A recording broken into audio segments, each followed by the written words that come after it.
আসসালামু আলাইকুম ওরহমতুল্লাহ। কয়েকদিন টানা বৃষ্টির কারণে আমাদের ঘাসের তীব্র সংকট দেখা দিয়েছে।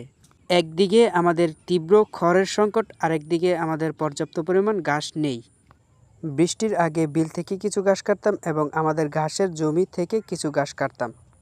আপনারা ইতিমধ্যে জানেন যে আমাদের একটি ঘাসের জমি রয়েছে। এই জমিতে আছে অজানা হাইব্রিড ঘাস।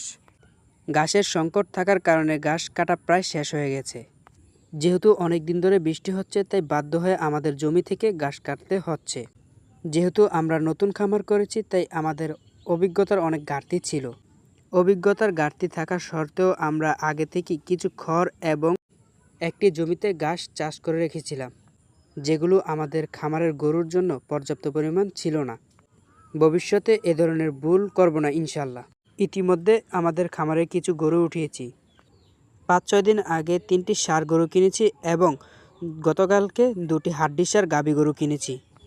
পর্যায়ক্রমে আমাদের গরু ক্রয় করার অভিজ্ঞতা আপনাদের সাথে শেয়ার করব।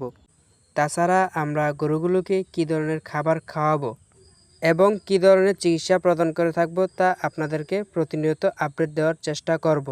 অর্থাৎ খামারের সকল অভিজ্ঞতাই আপনাদের সাথে শেয়ার করার চেষ্টা করব ইনশাল্লাহ। ভিডিওতে যে দুটো গরু দেখতে পাচ্ছেন, সেগুলো হচ্ছে গতকালকের ক্রয়কৃত হাড্ডিসার গাভী। এগুলোর সকল আপডেট আপনাদেরকে জানিয়ে দেওয়া হবে।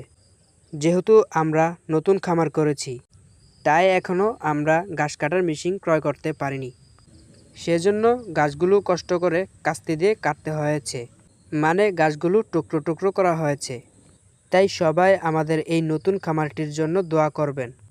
আমাদের খামারের সকল আপডেট পেতে আমাদের ইউটিউব চ্যানেলটি সাবস্ক্রাইব করুন এবং ফেসবুক পেজটি ফলো করে পাশে থাকুন। ধন্যবাদ সবাইকে। আসসালামু আলাইকুম।